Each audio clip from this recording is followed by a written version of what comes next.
नमस्ते दोस्तों, हम सब ने कभी ना कभी ट्रेन में सफर किया होगा। लेकिन क्या हो जब यही सफर खौफनाक बन जाए। तो चलिए शुरू करते हैं आज की कहानी। ट्रेन में सफर करते वक्त मेरा सामना रहस्यमय खौफनाक भूतिया शक्तियों से हुआ था। उस दिन के बाद मैं कभी ट्रेन में बैठने की हिम्मत नहीं कर पाया हूँ। ट्रेन का सायरन बजे तो भी मेरी धड़कन बढ़ जाती है। मेरे साथ वह दर्दनाक घटना तब घटी थी जब मैं अपने दोस्त बकुल और प्रदीप के साथ शिमला घूमने जा रहा था। हमने अचानक घूमने का प्लान बना डाला। तत्काल में ट्रेन टिकट बुक किया और फटाफट रेलवे स्टेशन पहुंचे। ट्रेन निकलने का समय हो चला था। बकुल और प्रदीप ट्रेन में चढ़ गए और मैं नाश्ता पैक करवाने के चक्कर में लेट हो गया।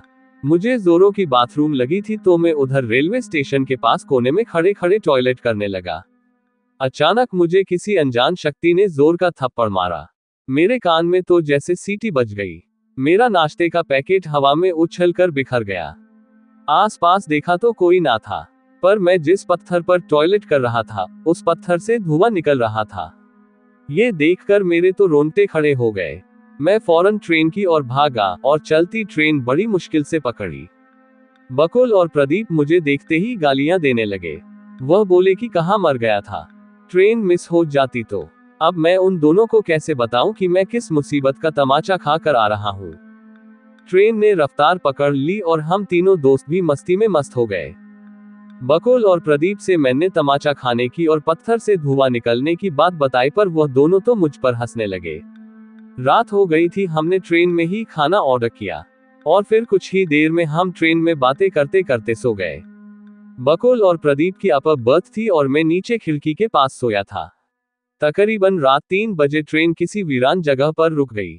मेरी आंख खुली तो खिड़की से मैंने झांका तो देखा कि बाहर झाड़ियों के पास बकुल खड़ा है और उसे किसी बड़ी कदकाठी वाले डरावने आदमी ने गले से पकड़ रखा है। मेरे तो होश उड़ गए। मैं फौरन प्रदीप को जगाने लगा तो देखा कि प्रदीप भी अपने बर्थ सीट से गायब है। मैंने फिर से खिड़की में झांका तो देखा कि प्रदीप को भी बकुल के पास किसी चुड़ैल जैसी डरावनी औरत ने जमीन पर गिरा रखा है और उसने प्रदीप की छाती पर पैर रखा हुआ है। मैं अपने दोस्तों की मदद करने के लिए फौरन भागता हुआ ट्रेन के नीचे उतरा और तभी अचानक देखा तो बकुल और प्रदीप गायब हो गए और वह दोनों यानी कि डरावना आदमी और वो चुड़ैल भागकर मेरे पास आ गए। अब उस चुड़ैल जैसी औरत और उस डरावने विकराल आदमी ने मुझे पकड़ रखा था। डर का आलम यह था कि मेरा गला सूख चुका था और मेरे मुंह से आवाज तक नहीं निकल रही थी। वह चुड़ैल जैसी औरत बोली कि हम दोनों रेलवे स्टेशन से तेरा पीछा कर रहे हैं।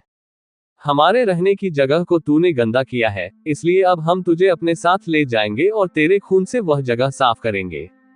इतना बोलकर वह दोनों मुझे झाड़ियों में खींचने लगे। मैं तो अधमरा हो गया था, फिर भी भागने की कोशिश कर रहा था, पर मुंह से आवाज निकले तो कोई मेरी मदद को आए ना। तभी अचानक ट्रेन का सायरन बजा और वह दोनों रहस्यमय भूतिया लोग मेरा हाथ झटक कर वहां से भागे। मैं बावलों की तरह ट्रेन की ओर भागा और ट्रेन में घुस गया। फिर से ट्रेन चलने लगी। मैं चुपचाप अपनी सीट पर जाकर सो गया।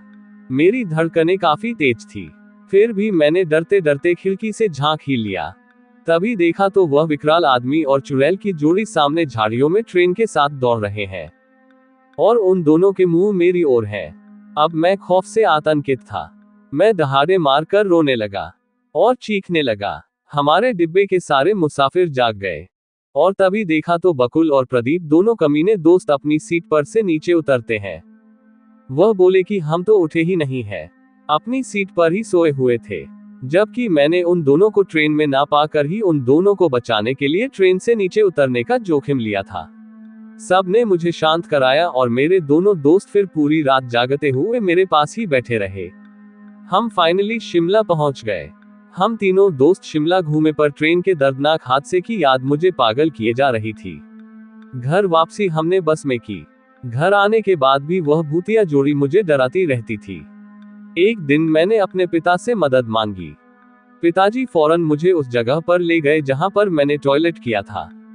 उन्होंने पानी की बाल्टी और झाड़ू मंगवा कर वह जगह खुद पानी से साफ कर दी और वहां हाथ जोड़कर बोले कि मेरे बेटे ने अनजाने में जो गलती करी है उसके लिए मैं आपसे माफी मांगता हूं और आप लोगों की मुक्ति के लिए ईश्वर से प्रार्थना करता हूं।